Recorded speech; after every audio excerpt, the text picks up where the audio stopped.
ಎಲ್ಲರಿಗೂ ಸಬ್ಸ್ಕ್ರೈಬ್ ಮಾಡಿ ಮತ್ತು ಸಪೋರ್ಟ್ ಮಾಡಿ ಅಂತ ಹೇಳ್ತಾ ಇವತ್ತಿನ ಒಂದು ವಿಡಿಯೋ ಏನಪ್ಪ ಅಂತಂದರೆ ಎಸ್ ಬಿ ಐ ಬ್ಯಾಂಕಲ್ಲಿ ಒಂದು ಹೊಸ ನೋಟಿಫಿಕೇಷನ್ ಬಿಡುಗಡೆ ಆಗಿದೆ. ಟೋಟಲಾಗಿ ವೇಕೆನ್ಸಿ ಬಂದುಬಿಟ್ಟು 2150 ಹುದ್ದೆಗಳಿರುವಂಥ ಒಂದು ದೊಡ್ಡ ಒಂದು ನೋಟಿಫಿಕೇಷನು ಈಗ ಥರ ಪ್ರಕಟಗೊಂಡಿದೆ.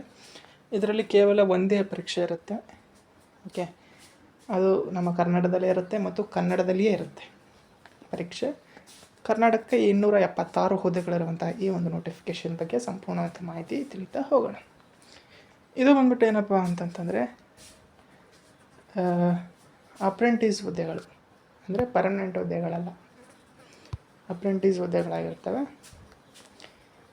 ಟೋಟಲಾಗಿ ನಮ್ಮ ಕರ್ನಾಟಕಕ್ಕೆ ಎಷ್ಟಪ್ಪ ಅಂತಂತಂದರೆ 276 ಹುದ್ದೆಗಳು ಇರುವಂಥದ್ದು. ಕನ್ನಡ ಲ್ಯಾಂಗ್ವೇಜ್ ಬರುವಂಥವರೇ ಇಲ್ಲಿ ಅಪ್ಲೈಯನ್ನು ಮಾಡಬೇಕಾಗ್ತದೆ.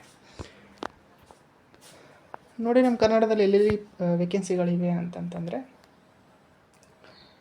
ಬಾಗಲಕೋಟೆ, ಬಳ್ಳಾರಿ, ಬೆಳಗಾವಿ, ಬೆಂಗಳೂರು, ಬೀದರು, ಚಾಮರಾಜನಗರ, ಚಿಕ್ಕಮಗಳೂರು, ಚಿಕ್ಕಬಳ್ಳಾಪುರ, ಚಿತ್ರದುರ್ಗ, ದಕ್ಷಿಣ ಕನ್ನಡ, ದಾವಣಗೆರೆ, ಧಾರವಾಡ, ಗದಗ, ಹಾಸನ, ಹಾವೇರಿ, ಕಲಬುರಗಿ, ಕೊಡಗು, ಕೋಲಾರ, ಕೊಪ್ಪಳ, ಮಂಡ್ಯ, ಮೈಸೂರು, ರಾಯಚೂರು, ರಾಮನಗರ, ಶಿವಮೊಗ್ಗ, ತುಮಕೂರು, ಉಡುಪಿ, ಉತ್ತರ ಕನ್ನಡ ಮತ್ತು ವಿಜಯಪುರ, ಯಾದಗಿರಿ, ವಿಜಯನಗರ. ಇಷ್ಟು ಟೋಟಲಾಗಿ 276 ಹುದ್ದೆಗಳು ಇವೆ. ಇಲ್ಲಿ ನಿಮಗೆ ಟ್ರೈನಿಂಗನ್ನು ಕೊಡ್ತಾರೆ. ಓಕೆ, ಇಲ್ಲಿ ಎಕ್ಸಾಮಿನೇಷನ್ ಫೀಗಿಂತ ಮೊದಲಾಗಿ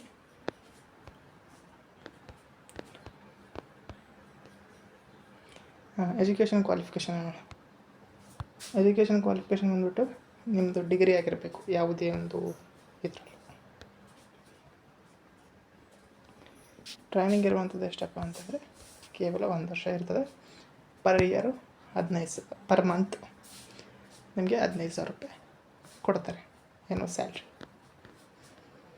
ಸೆಲೆಕ್ಷನ್ ಪ್ರೊಸೀಜರ್ ಬಂದುಬಿಟ್ಟು ನಿಮಗೆ ಆನ್ಲೈನ್ ಎಕ್ಸಾಮ್ ಇರುತ್ತೆ. General awareness, English, competitive aptitude, reasoning. ಟೋಟಲಾಗಿ 100 ಕ್ವಶನು, 100 ಮಾರ್ಕ್ಸು. ಇಂಗ್ಲೀಷಲ್ಲಿ ಮಾತ್ರ ಪರೀಕ್ಷೆ ಇರ್ತದೆ. ಓಕೆ, ಕನ್ನಡದಲ್ಲೂ ಇರುತ್ತೆ ಮೀಡಿಯಮ್ ಆಫ್ ಎಕ್ಸಾಮ್. ಓಕೆ, ಕನ್ನಡದಲ್ಲೂ ಇರುತ್ತೆ, ಕೇವಲ ಇಂಗ್ಲೀಷಲ್ಲಿಲ್ಲ. ಬಟ್ ಇಂಗ್ಲೀಷ್ ಮಾತ್ರ ಇಂಗ್ಲೀಷಲ್ಲಿರುತ್ತೆ. ಇಂಗ್ಲೀಷಲ್ಲಿ ಬೇರೆ ಎಲ್ಲಿ ಕೊಡೋಕ್ಕಾಗಲ್ಲ. ಇಂಗ್ಲೀಷಲ್ಲಿ ಇರ್ತದೆ. ನೋಡ್ಬೋದು, ನಮ್ಮ ಕನ್ನಡದಲ್ಲಿ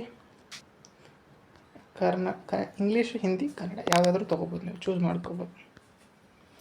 ಎಕ್ಸಾಮಿನೇಷನ್ ಸೆಂಟರ್ ನಮ್ಮ ಕರ್ನಾಟಕದಲ್ಲಿ ಎಲ್ಲಿದೆ ಅಂತಂದರೆ ಬೆಂಗಳೂರು, ಬೆಳಗಾವಿ, ಗುಲ್ಬರ್ಗ, ಹುಬ್ಬಳ್ಳಿ, ಧಾರವಾಡ, ಮಂಗಳೂರು, ಮೈಸೂರು, ಶಿವಮೊಗ್ಗ, ಉಡುಪಿ. ಇಷ್ಟು ಎಕ್ಸಾಮಿನೇಷನ್ ಸೆಂಟ್ರುಗಳು ಇರ್ತವೆ. ಮತ್ತು ನೆಕ್ಸ್ಟ್ ನಿಮಗೆ ಟೆಸ್ಟ್, ಲೋಕಲ್ ಲ್ಯಾಂಗ್ವೇಜ್ ಟೆಸ್ಟನ್ನು ಮಾಡ್ತಾರೆ. ಮತ್ತು ಮೆಡಿಕಲ್ ಎಕ್ಸಾಮಿನೇಷನ್ ಮಾಡಿ ನಿಮಗೆ ಸೆಲೆಕ್ಷನ್ ಪ್ರೊಸೆಸನ್ನು ಮಾಡ್ತಾರೆ. ಮತ್ತು ಕೊನೆಯದಾಗಿ ನಿಮಗೆ ಏನಪ್ಪ ಅಂತಂದರೆ ಅಪ್ಲಿಕೇಶನ್ ಫೀ ಬಂದುಬಿಟ್ಟು ಜನರಲ್ OBC WSಗೆ 300 ಇರುತ್ತೆ. SC ST PWDಗೆ ಯಾವುದೇ ರೀತಿಯಾದಂಥ ಫೀ ಇರುತ್ತೆ. ಇದು ಒಂದು ಅಪ್ಲಿಕೇಶನ್ ಇದಾಗಿರುತ್ತೆ. ಅಪ್ಲಿಕೇಶನ್ ಯಾವ ರೀತಿ ಅರ್ಜಿ ಸಲ್ಲಿಸಬೇಕು ಅಂತೇಳಿ ವಿಡಿಯೋ ಬೇಕು ಅಂತಂತಂದರೆ ಪ್ರತಿಯೊಬ್ಬರು ಸಹ ಕಾಮೆಂಟ್ ಮಾಡಿದರೆ ನಾನು ಖಂಡಿತವಾಗಿಯೂ ಮಾಡ್ತೀನಿ. Thank you for watching. ಇದು ಇವತ್ತಿನ ಒಂದು ವಿಡಿಯೋ ಆಗಿದೆ.